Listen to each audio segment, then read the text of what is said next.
मैं हिसार हरियाणा हिसार से आई हूँ। मेरी फैमिली में मम्मी पापा भाई और मेरे फादर गार्डनर थे। गार्डनर थे। अच्छा, और आपके साथ क्या हादसा हुआ? 9 सितंबर 2012 को मैं अपनी नानी के घर पर जा रही थी।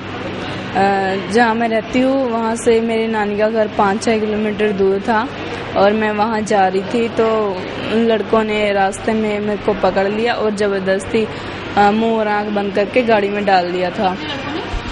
उस टाइम वो लड़के 8 थे, लेकिन बाद में 2-3 बाइकों पे आए थे। आप उनको नहीं जानते? बस इतना ही पता है कि मेरे गांव के हैं, क्योंकि अलग अलग बस्ती हैं।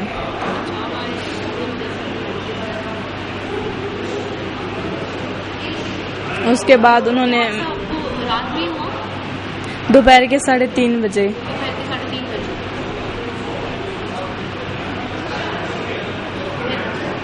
उन लड़कों ने मेरे को टेबलेट पता नहीं किस चीज़ की टेबलेट दी और जान से मारने की धमकी दी और गैंग रेप किया। उसके बाद हाँ, फिर मेरे को 7 बजे होश आया। फिर मैं फिर आपको वहाँ पे कैसे आप घर गए? फैमिली तो कैसे? मैं वहाँ से बहुत मुश्किल से उठी, मेरे से खड़ा भी नहीं हुआ जा रहा था। किसी ने हेल्प नहीं किया? जो जगह थी वो रोड से 2 किलोमीटर दूर थी।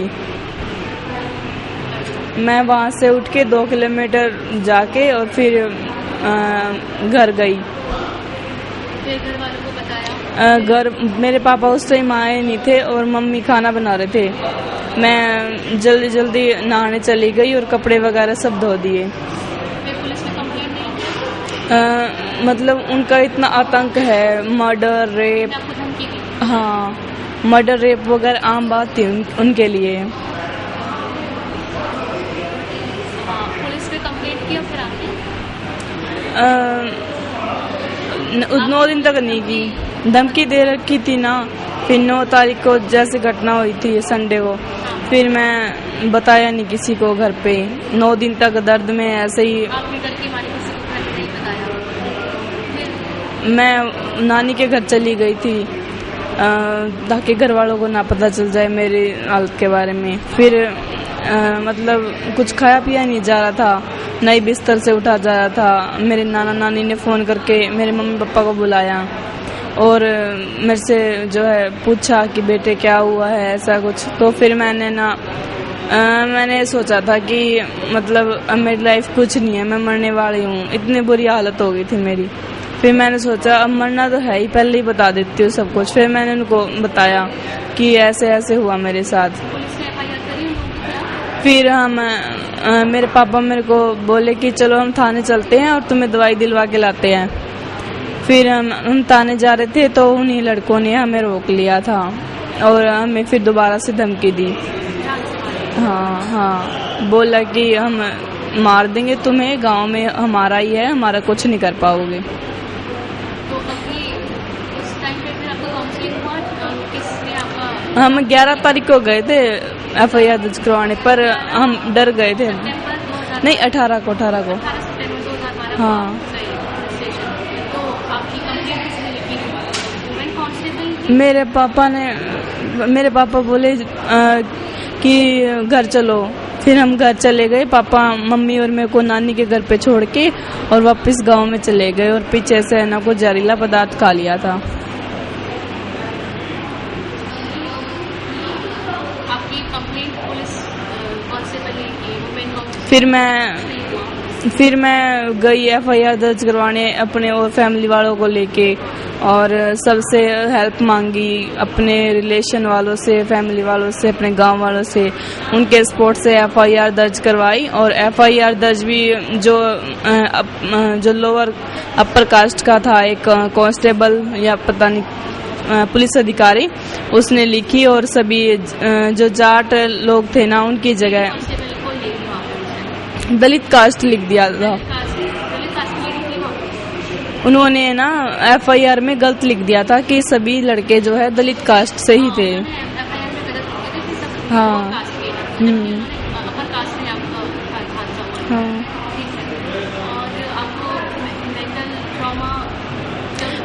डीसी ने 3 काउंसलर हायर किए हुए थे, बट कोई काउंसलिंग नहीं हुई? नहीं। ऑफर थी लेकिन कोई काउंसलिंग नहीं हुई?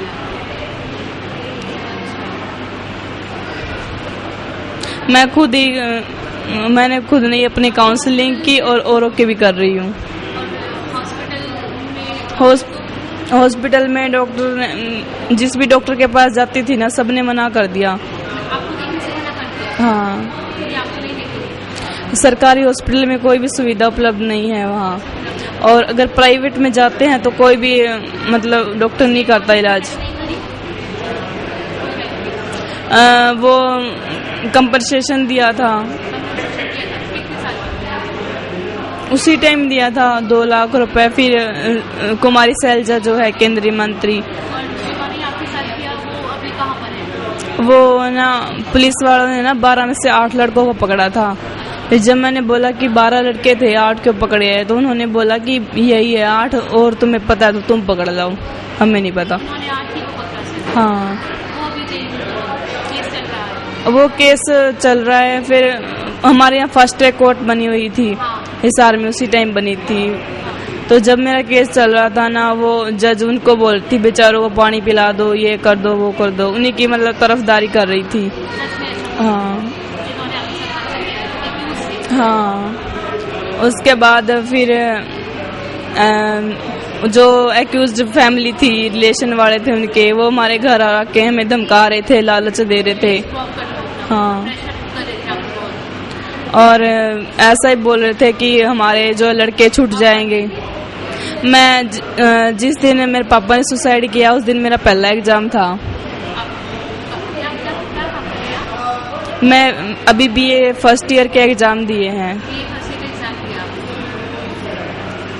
उस टाइम +2 का कर रही थी। 18 तारीख को मेरा पेपर था, 18 तारीख को मेरे पापा ने सुसाइड किया था। 5 दिन बाद उनको मतलब दाह संस्कार किया गया, उस दिन मेरा दूसरा पेपर था। ऐसे मेरे एग्जाम चल रहे थे। मैं लॉयर बनना चाहती हूँ। पहले मेरे पापा ने सोचा था कि मेरी बेटी डॉक्टर बनेगी, बट मतलब ये अब जो लग रहा है देख के कि कितनी लड़कियों के साथ ऐसा हो रहा है, उनको न्याय नहीं मिल पा रहा, तो मेरी भी स्थिति कुछ ऐसी है कि मुझे भी न्याय पूरी तरह से नहीं मिला। तो मैं ये चाहती हूँ कि मैं अपना केस भी लड़ूं।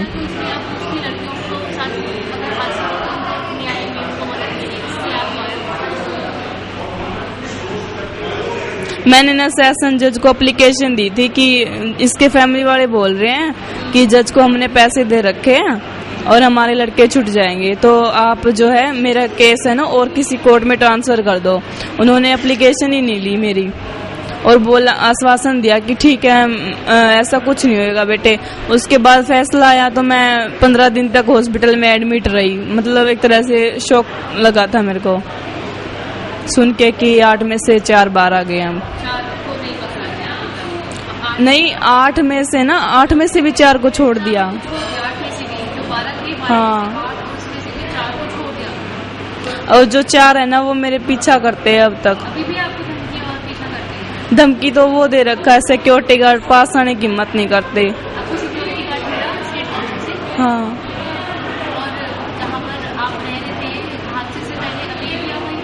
नहीं, पहले गांव में रहती थी, अभी हिसार रहती हूँ, एक शहर का एरिया है। वहाँ पे स्टडी नहीं थी आगे, और ना वहाँ रह के मैं अपना कैरियर बना सकती थी।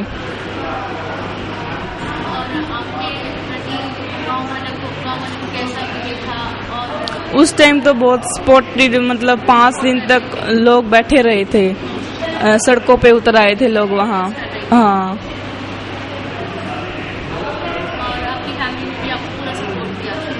हाँ,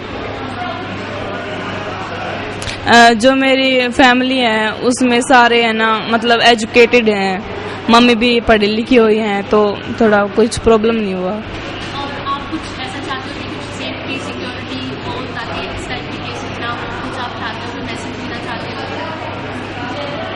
मतलब स्टेट गवर्नमेंट से आप कुछ डिमांड चाहते हो कि जैसे आपके साथ हादसा हुआ, मतलब कैसे जो यहाँ की है ना, जो न्याय व्यवस्था है बहुत ज़्यादा कमज़ोर है, तो उसको मजबूत करने की ज़रूरत है।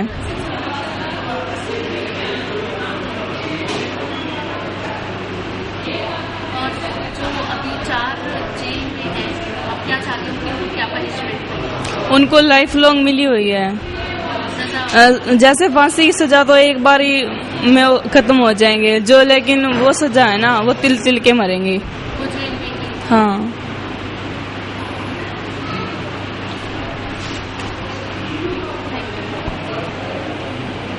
हादसे के बाद से अभी तक मैं फिजिकल रूप से ठीक नहीं हो पाई हूँ, और अब तक मैं दवाई ले रही हूँ और जो उस सदमे से बाहर निकलने की कोशिश कर रही हूँ।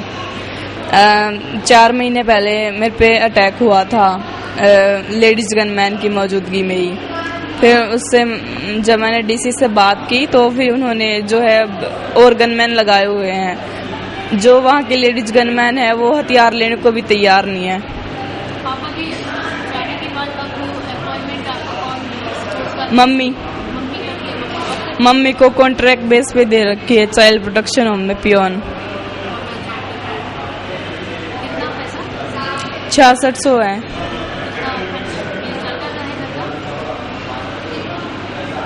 इस ग्रुप में काम करती हूँ मैं, और जो है विक्टिम मतलब सर्वाइवर है और जो उनकी फैमिली है तो उनकी काउंसलिंग करती हूँ एक तरह से अभी तो। हाँ हाँ।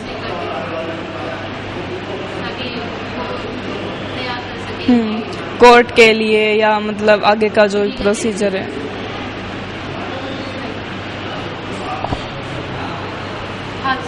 हादसे के टाइम से मेरे पास 14 गनमैन और एक पीसीआर थी जिसमें 3 कांस्टेबल थे। तो उसके बाद केस का प्रोसीजर चला, और फिर जब मेरे को पता चला ना कि 4 लोग बेल पे रिहा हो गए हैं, तो मैंने ना मतलब जो है प्रशासन को बोला कि हाई कोर्ट में अपील डालनी है, आपकी तरफ से डालो। उन्होंने उसमें 7-8 महीने लगा दिए, करते हैं ऐसा करते करते। उसके बाद मैंने कॉलेज में एडमिशन लिया, और कॉलेज में जो है कुछ अपर कास्ट की लड़कियां परेशान करती थी, कमेंट करती थी मेरे पे। मैंने वहाँ के प्रिंसिपल को बोला कि कुछ एक्शन लो इनके खिलाफ, तो उन्होंने बोला कि कमेंट करते थे, परेशान करते थे हाँ। कि आपके साथ ऐसे हुआ है। फिर मैंने प्रिंसिपल को बोला कि कुछ एक्शन लो इनके खिलाफ, तो प्रिंसिपल ने बोला कि अगर किसी लड़की के साथ ऐसा होता है तो सभी ऐसा ही करते हैं, नॉर्मली बात है ये। प्रिंसिपल ने ऐसा बोला। हाँ। फिर मैंने जो है रजत जी है जो कलसन, उनसे बात की, और फिर हमारे पूरे ग्रुप के साथ मैंने उसमें लिखवाया, डिस्कशन करके ग्रुप के साथ, और जो मैंने अखबार में दिया। तो जब उन्होंने पढ़ा तो अगले दिन ही वो मेरे घर आ गए और मेरे पैर पकड़ने लग गए। तो उन्होंने पूरा स्टाफ आ गया कॉलेज का और बोला कि हमें माफ़ कर दो, और अखबार में या मीडिया न्यूज़ में एक स्टेटमेंट दो कि मतलब दिमाग में कुछ प्रॉब्लम चल रही है मेरे को, इसलिए मैं ऐसा बोल दिया, लिखवा दिया। हाँ, स्टेटमेंट वापस जो आपने हमारे खिलाफ बोला, ऐसा बोलो कि मैं मानसिक रूप से परेशान हूँ। तो उसके बाद जो है सीएमओ थे, वो इलाज नहीं कर रहे थे मेरा प्रॉपर तरीके से, बात भी नहीं कर रहे थे। तो फिर मैंने उनके खिलाफ भी लिखवाया था कि ऐसे जो है सीएमओ सर बात नहीं कर रहे हैं। उसी दिन की बात है ये, जब मैंने कॉलेज वालों के खिलाफ लिखवाया था। तो उस दिन उन्हीं के साथ सीएमओ सर भी आए थे और मेरे को अपनी गाड़ी में और सीएमओ हॉस्पिटल में लेके गए और खुद इलाज करवाया मेरा। तो मतलब हर एक चीज़ के लिए प्रोटेस्ट ही करना पड़ता है। इलाज के लिए मैंने बोला कि सरकारी में मेरा इलाज जो है ठीक तरीके से नहीं हो रहा, किसी अच्छे से हॉस्पिटल में करवा दो, आपके मतलब डीसी कोटे से। कभी बहाने मार रहे थे, कभी बजट नहीं है, कभी ये नहीं है, वो नहीं है।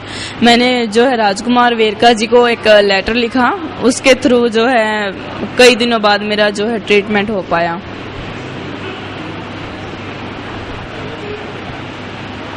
सिक्योरिटी हमारी टाइट होनी चाहिए ताकि ऐसे लड़कियों के साथ ना हो, जैसे मेरे साथ हुआ। मैं नहीं चाहती कि ऐसा हादसा हो जाए। हमारी स्टेट गवर्नमेंट को चाहिए, मतलब गवर्नमेंट को चाहिए, मैं मांग करती हूँ सरकार से कि हमारी सिक्योरिटी मतलब वुमेन सेफ्टी। मेरे केस के बाद जो है 25 केस और सामने आए थे, तो मतलब मुझे भी लगा कि मेरे केस के बाद अगर इतने केस सामने आए तो कहीं ना कहीं मेरी भी ये जीत है कि मैं पहल कर रही हूँ और लड़कियों के लिए भी। उसके बाद मैं ये चाहती हूँ कि जिन लड़कियों के साथ हो चुका है या ऐसा कुछ लग रहा है तो उनको सिक्योरिटी प्रोवाइड करवानी चाहिए, सरकार को ऐसा करना चाहिए। और जो पिछड़े इलाके हैं वहाँ पे समान अधिकार होना चाहिए।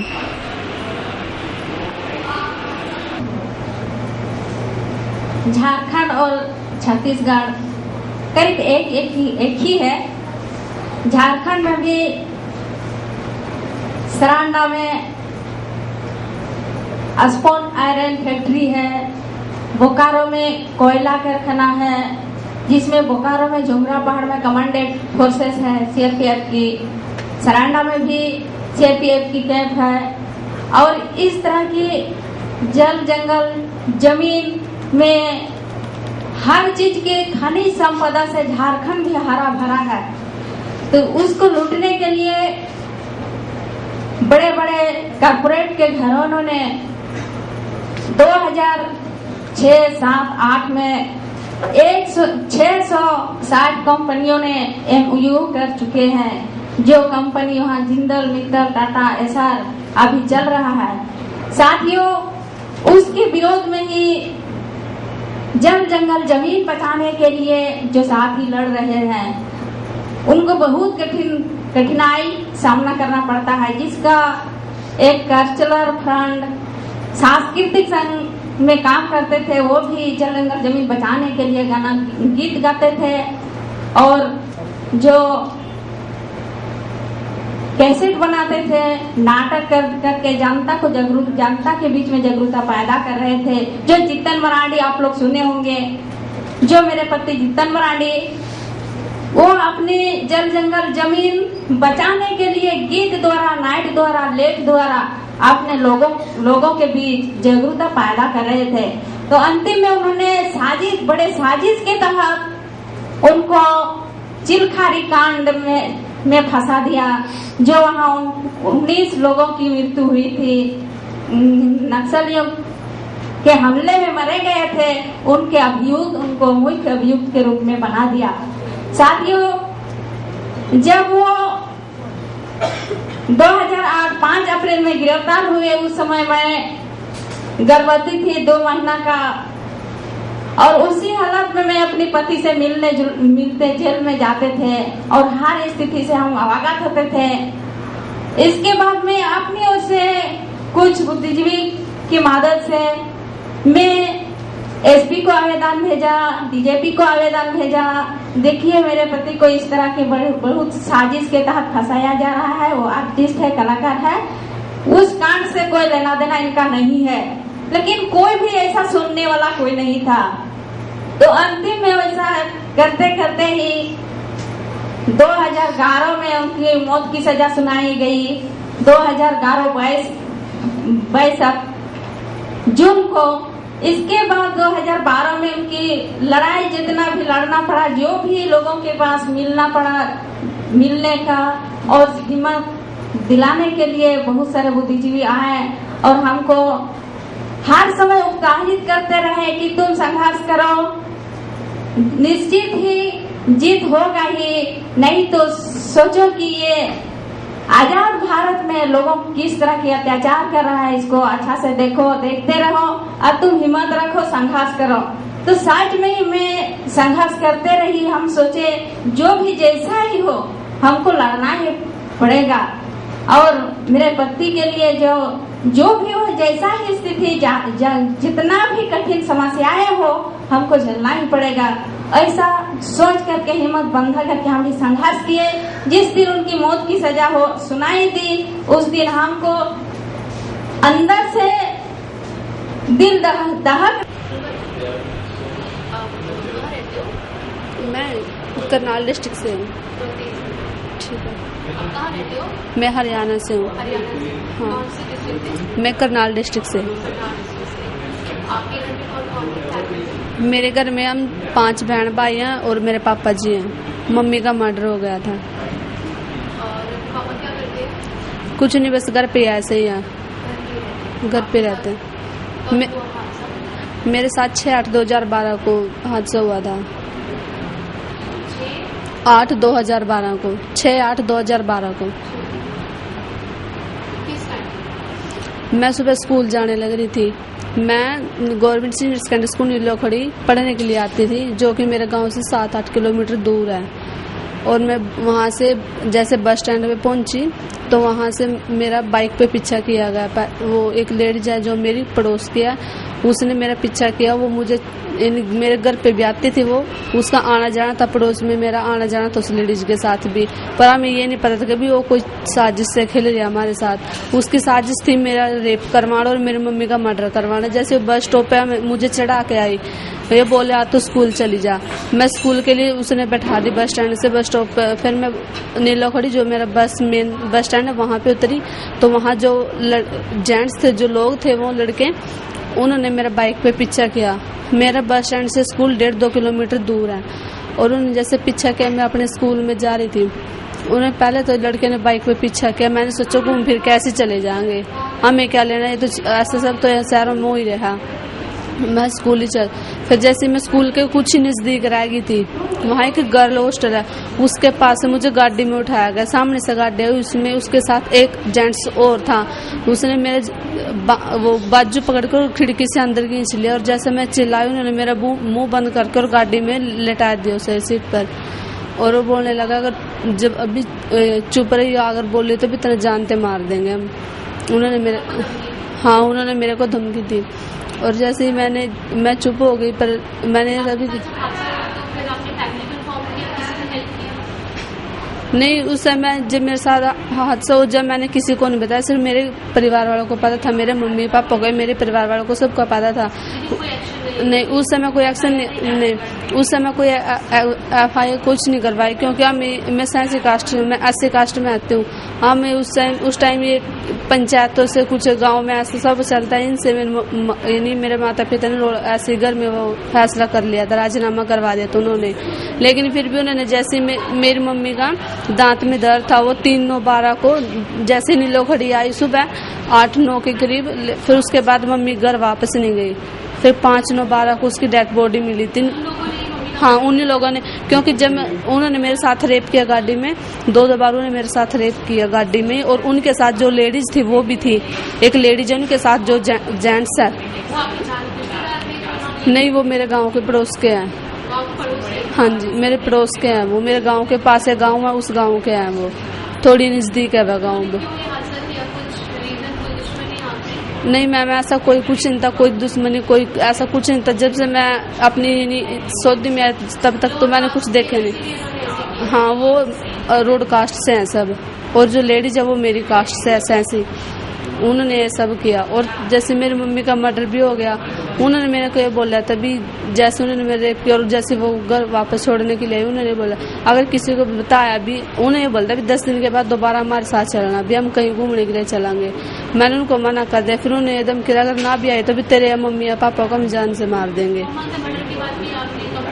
मम्मा के मर्डर के बाद फिर मैंने उनको अरेस्ट करवा दिया, मैंने कंप्लेंट करवा दिया, अपने बयान दे दिए थे। अभी सेशन कोर्ट में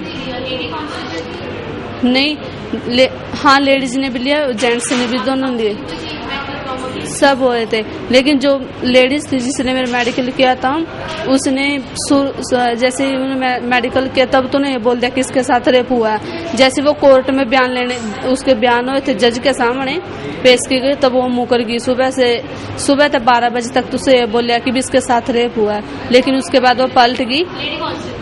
हाँ, लेडीज डॉक्टर थी जो जिसने मेरा मेडिकल किया था, वो बदल गया, बोला कि इस लड़के का कोई रेप नहीं है, उसका तो कोई अंगड़ भी नहीं लाई उन्होंने। आप डॉक्टर के बारे में बता रहे हैं जिन्होंने आपको? हाँ, डॉक्टर ने जिन्होंने मेरा मेडिकल किया था उसने। नहीं, सुबह तो बोले थे कि भी इनके साथ हुआ है, जैसे मैंने हॉस्पिटल में करवाया तब भी बोले, सुबह जैसे कोर्ट में पेश हुई तब भी बोला जज के सामने। जब लंच के बाद बैठते हैं जज, उस टाइम वो बदल गई क्योंकि वो बिक चुकी थी। हाँ, मैं उस टाइम +1 में एडमिशन लिया था, मुझे 5-6 दिन गए चले। हाँ, नहीं +1 11वीं में। हाँ, अभी मैं घर बैठे +2 करी थी, मेरी घर की जिम्मेवारी की वजह से मेरे 2 इंग्लिश में कंपार्टमेंट आ गई। अच्छा, जहाँ मानसी के बाद जहाँ पर आप रहते थे वहीं रह रहे हैं या नहीं, घर वहीं रह रहे उसी जगह पे, लेकिन वहाँ में कोई देख के नहीं राजा, हमारे साथ कोई बोल बर्ताव कुछ नहीं। हम उस गांव में अकेले ही हैं। वो ये बोलते हैं कि भी जैसे पास के गांव के कैसा आपके साथ व्यवहार? कोई अच्छा नहीं है, सब अलग सब दूर है। सिर्फ मैं अपने पापा के साथ थोड़ा ठीक हूँ। और जैसे आजकल के जो मेरे परिवार पड़ोस है सब ऐसे ही बोल रहे हैं। जिन्होंने आपके साथ किया वो लोग होते हुए हाँ, तभी अरेस्ट करवा दिया था वो। तो जो मम्मी के उस केस में है, मेरी मम्मी के साथ भी रेप भी और यानी हाँ चल रहा अभी अभी कुछ नहीं मिला। वो अभी दिल्ली से वेरका गए थे, इन्होंने दिलवाया था। मम्मी का 3,75,000 पेन का दिलवाया था और 60,000 मेरा दिलवाया था। वेरका जी गए थे, हमारे घर गए थे। डीसी मैम गई तो ये गए थे दिल्ली से वेरका जी, इन्होंने हमारे को ये दिया था। वैसे स्टेट गवर्नमेंट नहीं जी, नहीं। और केस चल रहा है? केस अभी चल रहा है। आप कुछ वैसे बोलना चाहते हैं कि इस टाइप के केसेस ऐसे और लोगों के साथ ना हो, मतलब और तो डीसी मैम ने एडमिनिस्ट्रेशन से पुलिस तो जो हमारा केस हुआ नहीं, इसमें पुलिस भी शामिल है। जो यानी SHO है ना, जो उसने जैसे मेरे पापा दरखास्त लिखवाने के लिए गए कि भी मेरी पत्नी गुम हो चुकी है, उसने हमारी दरखास्त नहीं लिखी। 2 दिन तक ऐसे फिर आए भी हम लिखते नहीं कुछ नहीं, क्योंकि जो SHO है और थाने का राम प्रकाश ASI है और SHO संजीव मलिक, उनकी साजिश में मेरी मम्मी की कोई भी कंप्लेंट नहीं लिखी गई। उन्होंने जब डेड बॉडी मिली तब उन्होंने कंप्लेंट लिखी और अब उसमें चलान में ये दिखा रखा है कि 2 तारीख को गई थी घर से और गई मम्मी 3 को गई थी घर से। उन्होंने 2 तारीख में दिखा रखा है, क्योंकि जो लड़का है ना उसने चंडीगढ़ वीडियो बनवा रखी 2 तारीख में कि मेरा इस केस में कोई हाथ नहीं है। यहाँ तक मेरे पापे को मारे पीटने की भी धमकी दी गई। अभी भी धमकियाँ मिली नहीं मेरे। हाँ, अभी भी मेरे साथ प्रेशर है, मेरे साथ सिक्योरिटी आई हुई है यहाँ पे भी। हाँ, 2 सिक्योरिटी, एक मेरे घर पे, एक मेरे हाँ और मेरे साथ आई हुई है यहीं पे। 2 सिक्योरिटी मिली, क्योंकि अभी मुझे खतरा है। मैं पढ़ने के लिए बाहर भी नहीं गई, क्योंकि मैं पढ़ना चाहती थी। लेकिन मेरी मम्मी की सोच थी कि मैं पढ़ के बैंक, मेरी सोच थी, मेरी मम्मी ये सोच रही थी बैंक मैनेजर बना गया, मेरी ये सोच थी। हाँ, सपना था मेरा। लेकिन जब से रेप हुआ और मम्मी का मर्डर भी हो गया, घर की जिम्मेवारी भाई हमारे मेरे छोटे एक 6 साल का, एक 7 साल का भी हुए हैं। उस टाइम मम्मी गुजर गई जब तो मेरा भाई 4 साल का था, छोटे वाला। यानी वो सब संभालने पड़े तो मेरे को बहुत जिम्मेवारी पड़ी। मैं पढ़ाई भी कर नहीं सकी, मेरा वो सपने भी टूट गए। अब मैं सोचती थी कि जैसे भी इतने रेप केस जहरे में मेरा लॉ का कोर्स हो जाता, अगर कोई स्पोर्ट मिला तो विभिन्न स्पोर्ट के, तो क्योंकि मेरा पापा जैसे कोई दिहाड़ी मजदूरी कर रहा है, मेरे पापा कोई पीछे वो नहीं है, अभी हम कुछ साधन करके कमा सके। अब तो जैसे खतरा बढ़ता जा रहा है, फिर सिक्योरिटी को कहाँ ले जा सका, क्यों काम करेंगे तो कहीं भी जाना पड़ सका। फिर पढ़ाई नहीं हो पा रही, क्योंकि हम 5 बहन भाई हैं, फिर सबका खर्चा अकेले पे उठता नहीं है। मैम, उनको फांसी दी जाए तो वही बेहतर है। जैसे उन्होंने मेरा किया है ना, मेरे घर का, जैसे उन्होंने पूरी गांव में मेरी पूरी रिश्तेदारी में बदनामी करवा दी, इतनी बेइज्जत करवा दी उन्होंने मेरे को, तो उन्हें फांसी हो जाए वही सही है मेरे लिए। तो अभी मेरे एक जो सेशन कोर्ट में केस लगा तो वो बरी कर दिए, वहाँ उन्होंने बरी कर दिया। लेकिन अब हमने अपील कर रखा, चंडीगढ़ हाई कोर्ट में केस लगा हुआ है। उस समय मेरे रेप केस में तो 3 है, एक लेडीज और एक लड़का, एक जेंट वो है, एक शादीशुदा है वो तो, और मम्मी के मर्डर में वो तो पकड़े हैं, वो भी अरेस्ट है। हाँ, अरेस्ट है, वो भी तीनों। हाँ, तीनों अरेस्ट हैं। लेकिन वो अभी भी जैसे मैं कोर्ट में जाती नहीं हूँ तभी मैं पे दबाव डालना। जो जेंट्स है ना जिसने मेरे साथ रेप किया था, कृष्ण, उसका नाम कृष्ण है, उसने बोला अगर ये तो भी तो बयान न थे भी मुकर जा, आने भी हम जैसे तेरी मम्मी मार दी ऐसे तेरे पापा को भी मार देंगे, तेरे को मार देंगे, तेरे पूरे परिवार को खत्म कर देंगे हम, अगर जो तने मेरे ऊपर कोई बोल उठाया, आने का हम न छटवा दे।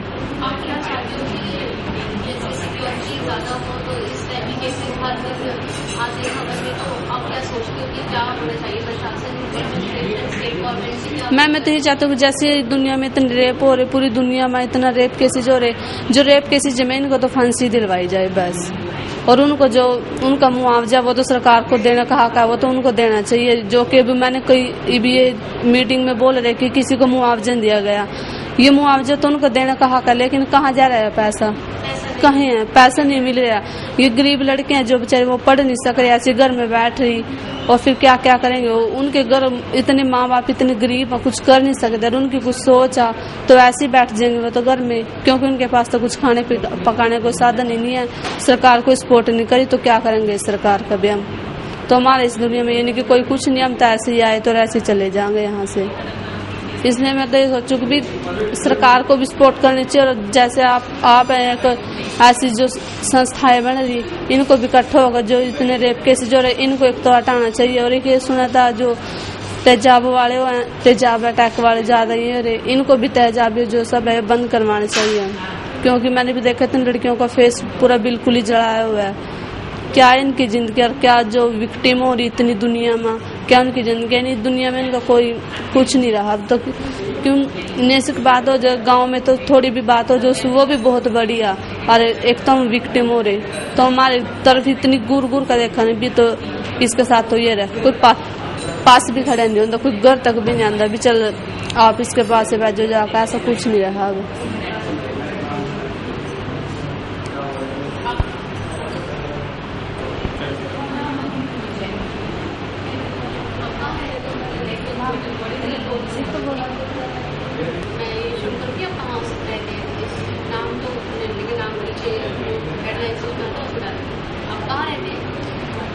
मैं हरियाणा से हूँ, जिला हिसार है, मेरा गांव डाया है, डाया मंगाड़ी, वहाँ की रहने वाली हूँ। आपके घर में कौन कौन है? पापा है, 2 भैये है, पापा है 2 भैये है, और एक मैं हूँ, 4 और एक भाभी, 5 सदस्य हैं। मम्मी की डेथ हुई।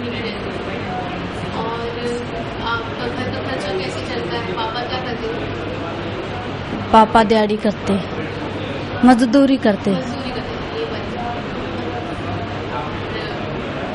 आपके साथ कब हुआ ये हादसा? ये 3/11/2012 को हुआ था मेरे साथ। किस टाइम? मैं स्कूल से घर आ रही थी, आप पढ़ते हैं?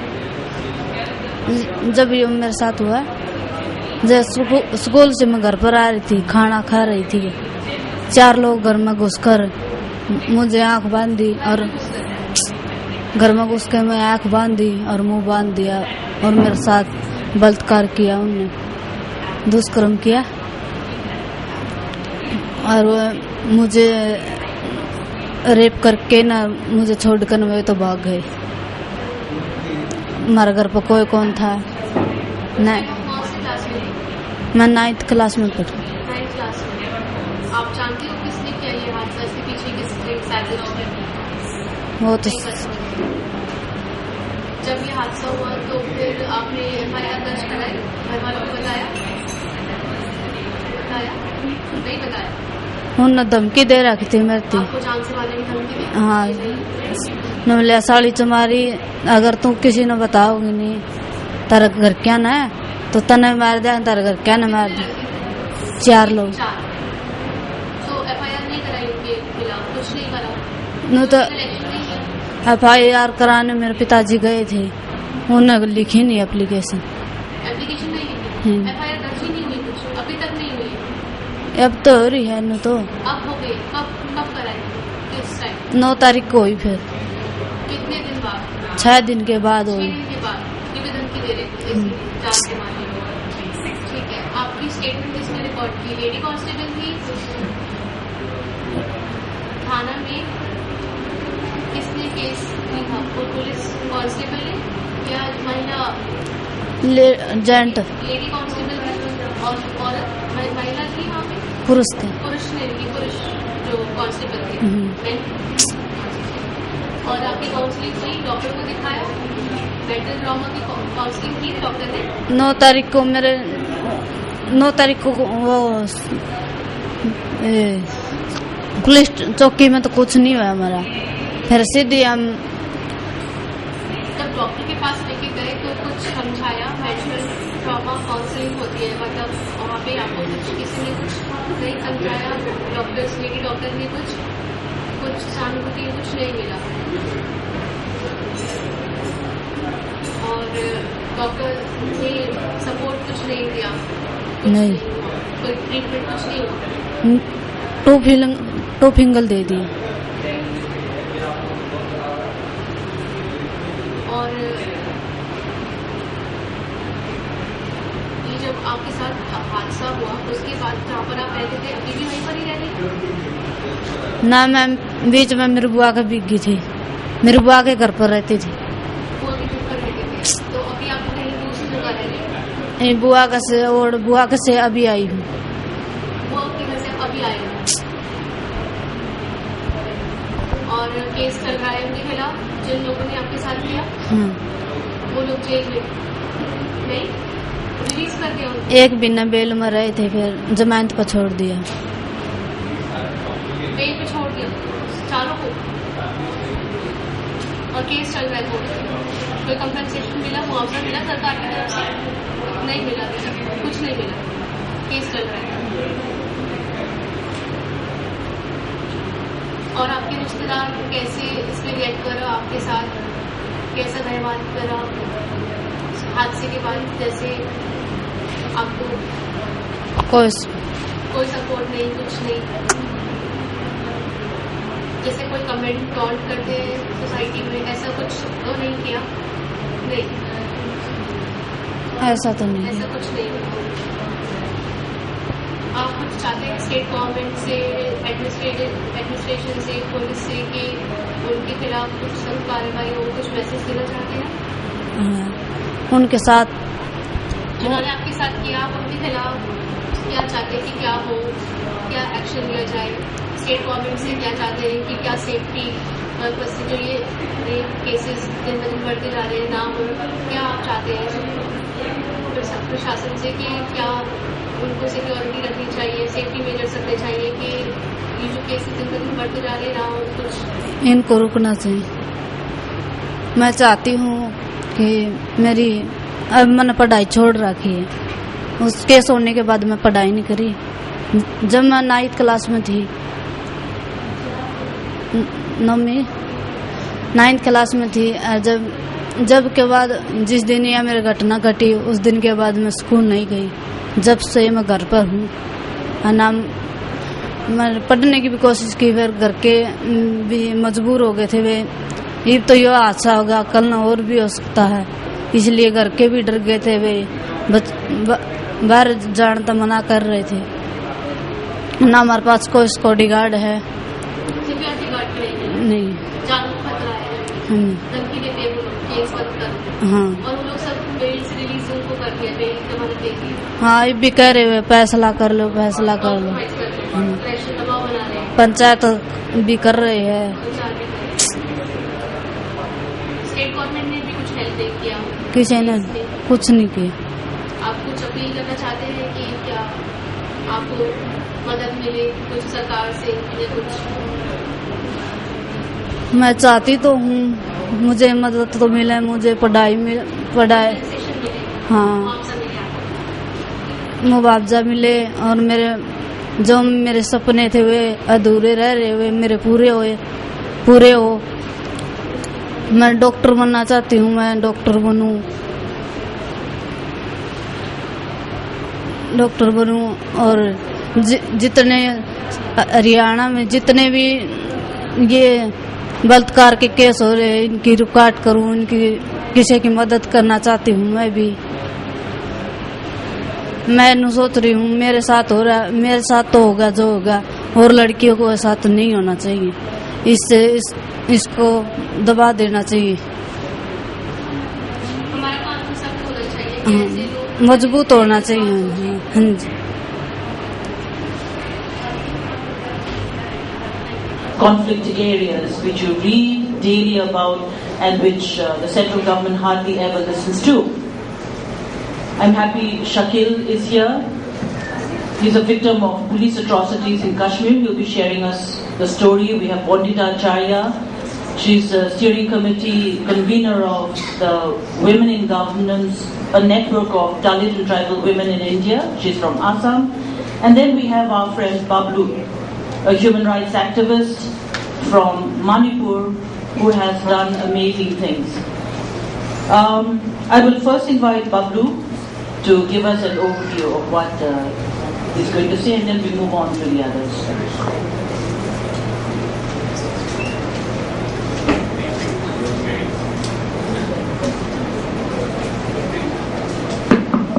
Yeah, thank you for this opportunity. Okay. I've been requested to stand up and speak, and as we all know, Northeast India has been under a virtual military rule for a very long time, and patriarchy is a problem, but patriarchy is always kind of increased considerably with militarization and militarism.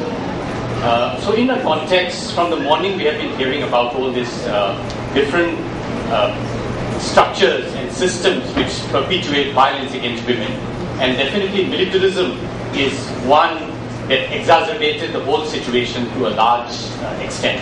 And when the military is sent into an area to fight what is considered as enemy, and when they do that in an area where culturally, racially, people are very distinct from the cultures that the military people comes from, and they are confronted and they are being indoctrinated to fight the enemy who are trying to cut the mother India, then a sense prevails very strongly that it is okay to murder someone, and it is okay to rape women as a booty of war.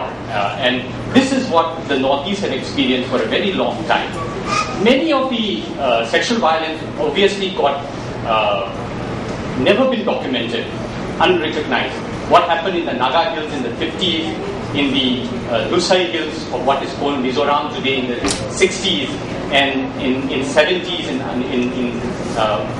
Valley of Manipur, in ITs in the Brahmaputra Valley, and then it continued for much longer time. And in fact, the first case which was documented quite with some detail is the rape case of Mayang Kokla. Mayang Kokla was a very young and beautiful Ao lady who was part of the Naga army, which was fighting for the independence of Naga. And this story of Mayang Kokla is perhaps the earliest case that was documented, where she was repeatedly raped by the Jat regiment of the Indian Army. And this story was actually documented very well by Mr. Kakadi Iralu in his book called The Naga Saga. And he vividly described how when the Naga army was preparing for the fight with the Indian army, which has come quite recently into the Naga area, and how she was repeatedly raped even inside the church compound, and she was even forced to have sex in front of the whole community with her brother, and how after that her brother became completely insane, and when they were put into prison, she was taken out occasionally and continued to be raped, and her brother has completely lost his sanity, and after a while he started making very strange sounds like animal.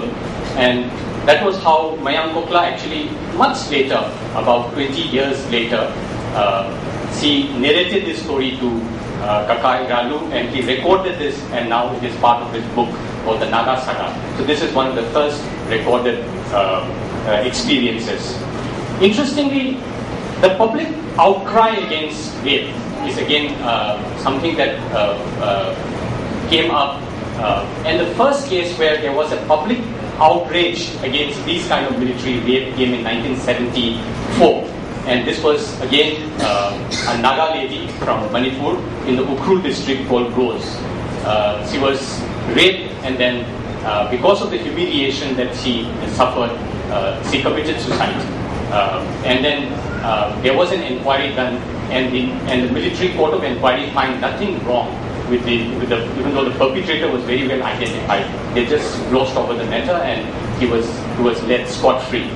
The Tangkhul Sanaulong is the women's organization among the Tangkhul, which came out of this struggle for justice in Rose's case.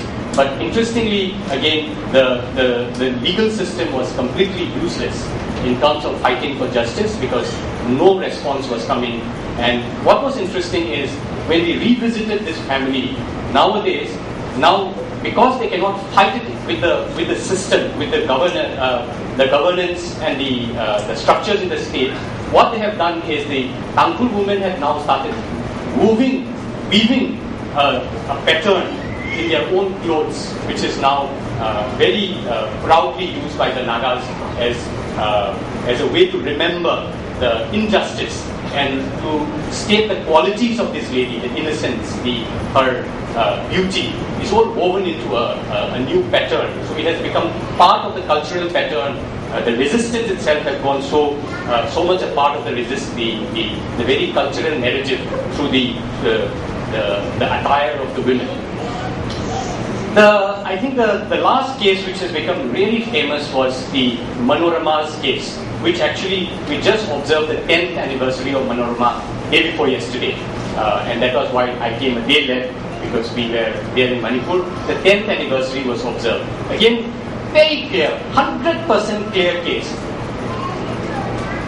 Assam Rifle came in the middle of the night, took Manorama from her house, tortured her in the house in front of the whole family. They issued an arrest memo as required by the Supreme Court that your daughter is being arrested. No weapons found, nothing was recorded. Next morning, the family was running haywire trying to find the whereabouts the whole night. Next morning, people who take morning walk informed the family that her dead body was found 3 kilometers away. Cement stain on her undergarment, shot into her vagina, bullet holes all over. It's a clear 100% case of murder and rape. Yet, and Manipur burst into an anger.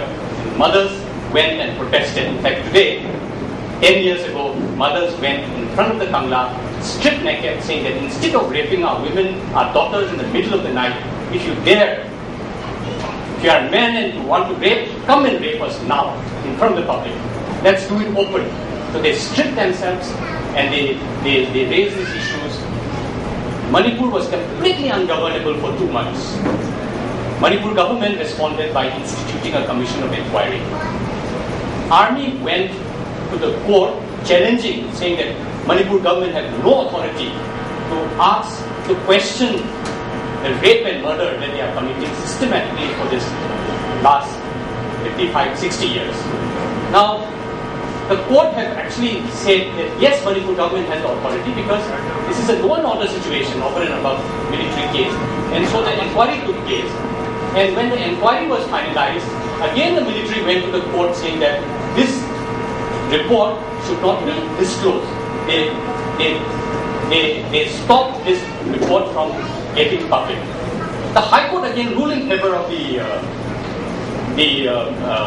victim or the Manipur government. Now the matter is pending in the Supreme Court as SLP and Human Rights Law Network is handling the matter. And this is 10 years today.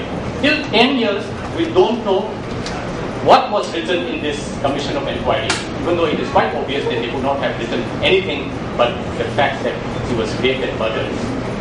So the effort of the family and even the Manipur government to find out what happened on that particular day, the right to truth was summarily denied by the army using all kinds of legal barriers, and this is just stonewalling any possibility of access to justice.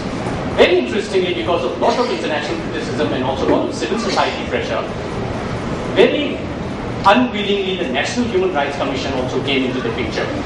And in 2012, the National Human Rights Commission have issued a recommendation saying that on the basis of the evidence that is available to them, it is very clearly a violation of human rights. And therefore, even though National Human Rights usually give 5 lakh as compensation, they say this is an extraordinary situation. The brutality is such, the public outrage was such that they recommended that it should be 10 lakh rupees that should be given to the family as a compensation. And you know what our honorable generals and the Home Ministry and the Defense Ministry have done? They have stayed this recommendation in the Supreme Court. And so effectively, the family is denied even from this interim relief that the National Human Rights Commission has given. So this is the situation of the whole sexual violence issue. Very interestingly, again, when Justice Verma sat on the Verma committee, Rosemary, myself, some of us went, and he was being challenged because Justice Verma was the Chief Justice of India when the constitutionality of the Armed Forces Special Powers Act was upheld. And he was being challenged, saying that, sir, you are also responsible for all the sexual violence that's happening in the Northeast today, which of course includes Kashmir now, after Kashmir had also been brought under AFSPA in 1990. So Justice Verma immediately responded, but what happened to all those do's and don'ts that they had issued in the Supreme Court judgment? So we explained to him that basically these do's and don'ts assumes that if there is a violation of human rights, if there's a sexual violence, then the army authorities will come and book this soldier who is erring or who is what they consider as deviant behavior to put into justice. But in reality, the army authority is doing exactly the opposite. Look at what they've done in Manorama's case.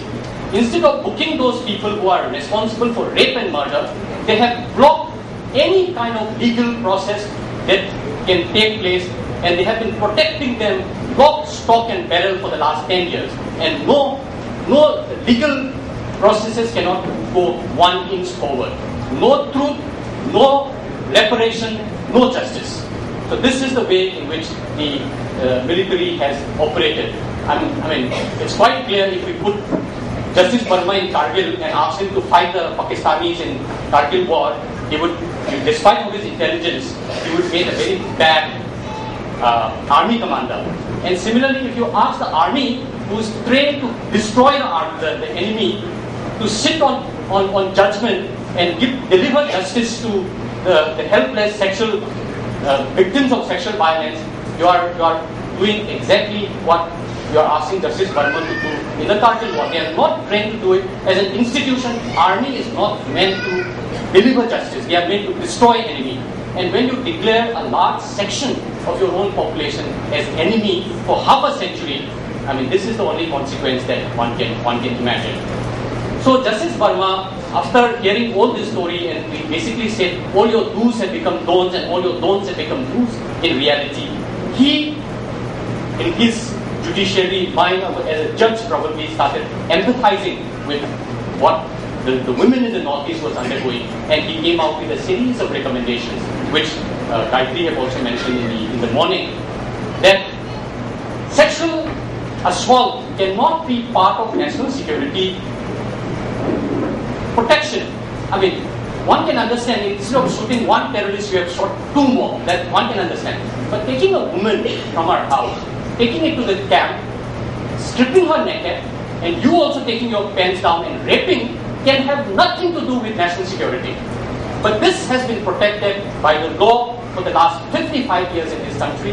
And when Justice Verma said, to the extent of sexual violence, Armed Forces Special Powers Act should be amended, and this protection under Section 6 of the Armed Forces Special Powers Act to require special permission to prosecute people who are allegedly involved in sexual violence is summarily denied again by the government. The government has not accepted this recommendation.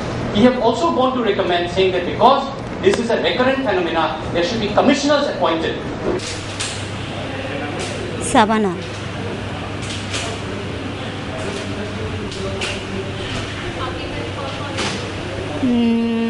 मेरा বাবা, মা, ভাই, বোন।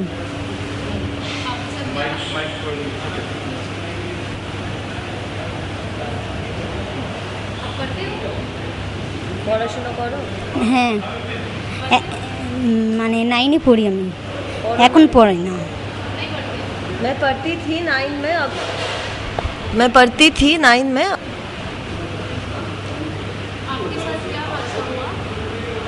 তোমার সাথে কি ঘটনা ঘটেছে?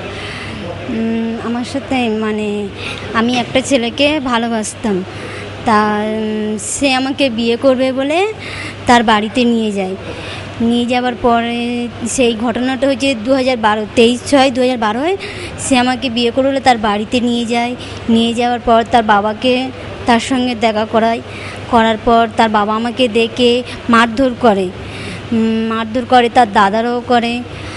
আর তারপর রাত 10টার সময় ওরা ফিরে আমাকে মারধর করে চুলের মুঠি ধরে, ওর দাদা ওর বাবা মানে গালটাল টিপে ধরে, হাত পা ধরে আমাকে মানে একটা সিসিলে করে কি নিয়ে এসছে আমি বলতে পারবো না, কিন্তু ওরা আমাকে গাল টিপে আমাকে খাইয়ে দিয়েছে।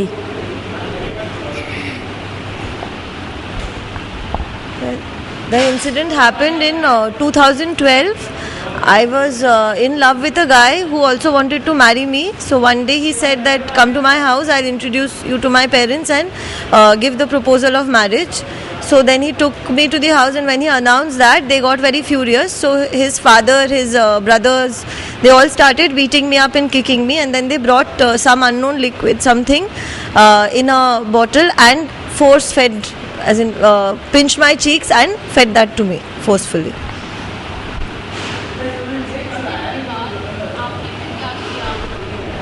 এই ঘটনার পরে কি হলো, তুমি কি করবে? এই ঘটনার পর আগে বলো, ঘটনার পর কি হলো? ঘটনার পরে মানে ওরা আমাকে ওই জিনিসটা আমাকে গাল টিপে খাইয়ে দিল। দেওয়ার পর আমি অজ্ঞান হয়ে যাই। অজ্ঞান হয়ে যাওয়ার পর ওরা আমাকে ডায়মন্ড হারবার হাসপাতাল, ওর ছেলেটার বাবা আমাকে ভর্তি করে দিয়েছে, পালিয়ে যায়। আমার পালিয়ে যাওয়ার পর তারপর ওখানকার ওই ছেলেটাদের পাড়ার লোকেরা আমার বাবাকে ফোন করে বলে যে তোমার মেয়ে স্কুলে বিস্কে পড়ে আছে। After this incident, they carried her to the Diamond Harbour Hospital and dumped her there and went away. Then some persons from the neighborhood of the boy, they called up her father and informed that your daughter has consumed poison in the school and now she is lying in the hospital. এরপরে তারপর complain হয়েছিল? এরপরে মানে আমার বাবা আমাকে এই অবস্থায় দেখে আমার বাবা থানায় গিয়ে ওদের নামে মানে এফআইআর করলো। করার পর ওদের ওখানে গিয়ে পুলিশ গিয়ে ওদেরকে মানে ওদেরকে আর দেখতে পায়নি, ওরা পালিয়ে গিয়েছিল, বর্ধমানে পালিয়ে গিয়েছিল। তারপরে বর্ধমানে পালিয়ে যাওয়ার পর ওর দাদা ওর দুটো দাদাকে মানে ছিল তাদেরকে ধরেছে।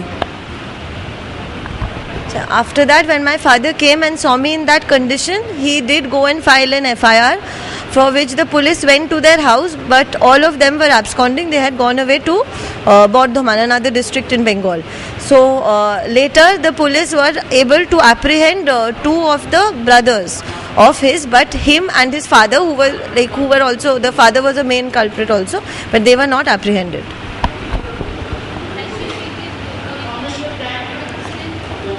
তখন কতক্ষণে ট্রিটমেন্ট পেলে? হাসপাতালে যে ছাড়লো, ট্রিটমেন্ট কতক্ষণে পেলে? ট্রিটমেন্ট মানে আমাকে ওরা ভোরবেলা ভর্তি করে দিয়েছে মানে 5টার দিকে, আর আমার ডাক্তার মানে গায়ে হাত দিয়েছে 1টা। They left me there at early morning, dawn, and the first doctors came to treat me at 1 o'clock in the afternoon. তুমি বলতে পারবে যে তোমার কত ইনজুরি হয়েছে, কত কি বা ড্যামেজ হয়েছে ভেতরে জানো? না, ওইগুলো আমি জানি না।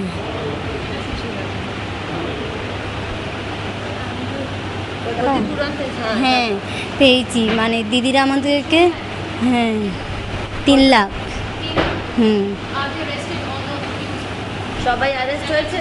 না, ওই যে ছেলেটা আমাকে নিয়ে গেছে বিয়ে করবে বলে সে আর ওর বাবাটা হয়নি। তারা কি এখনো পালিয়ে আছে? হ্যাঁ পালিয়ে আছে। তারা ওর বাড়িতে থাকে না, মানে ওই ছেলেটা যেই দুটো দাদা ওরাই থাকে, ওদের সঙ্গে দেখা হয়। হ্যাঁ No, like the two persons who were arrested, they got bail and they are residing there, and the father and the boy who he was, they are not, they still absconding and they have not been apprehended. And उधर একটা anticipatory bail ওরা file করে রেখেছে। I'll just add something to that. They have also recently filed an anticipatory bail. After so many years, 2 years later, they filed an anticipatory bail which is pending in the High Court for hearing. And this incident is happening in 2012. 2012. So now there is an anticipatory bail pending for the father and the boy. And the compensation is also received through a case. So do you want to hear about that? Like just ask her how you got the কম্পেনসেশনটা কি করে পেলে, মানে কিভাবে পেলে বলো, যে টাকাটা পেলে সেটার জন্য কি করতে হলো, কি করে বলে দাও। When the incident introduce myself. Madeline Kolkata has been dealing with the case for her. Well, initially when her case happened, there was no specific guidelines from the Supreme Court that this kind of compensation needs to be awarded. So in July 2013, as soon as that order came in Lakshmi's case, that you have to give a minimum interim compensation of 3 lakhs, and that was the direction was upon the chief secretaries. So that time we advised her that okay, we are writing this letter, you send it to the chief secretary. So in August 2013 itself, prayer for compensation was sent to the chief secretary, but obviously nothing happened. And thereafter, based on the inaction on that application, we moved a writ petition in the High Court, praying for that compensation. Luckily that through some other when that matter was pending, through some other meetings and stuff with the judges, we in a casual discussion we brought that to the forefront that this kind of an important case is pending and nothing's happened yet. So that's why it was heard. Once it was heard, the justice was very strict about it. So once he asked, number of times he asked the state that you let us know what you've done, otherwise I'm going to give you strict directions. When the state was trying to make all sorts of excuses that without the recommendation of a court we cannot give you the compensation, and this is just an interim order and so it's not binding on us, Supreme Court has just given an interim order, blah blah. But the High Court overruled all that, did not listen to that, and they awarded. Yes, initially she did not get compensation at all, yes. But then for us, once the case was filed, we got a lot of support from the High Court. For that bit was easy. So then the High Court directed that you have to pay 1 lakh in I think 15 days, and the rest other 2 lakhs you can pay in installments. But since he was so strict and he had probed into the matter so much, the state was pretty scared, and very soon, within 15 days, they handed over the entire 3 lakhs amount to her. So which is now being used in a fixed deposit and being used for her treatment. So that is good. And apart from that, physically she had very little injuries from the incident. There were just little droplets that had fallen on the face or on the feet. So there are still some scar marks on the feet possibly, but most of the acid that was fed, it was some acid to kill snakes, which was fed to her. So she had a lot of burns, I think in the esophagus and stomach areas, for which she's still under treatment, but somehow she's still under treatment, but she's doing well.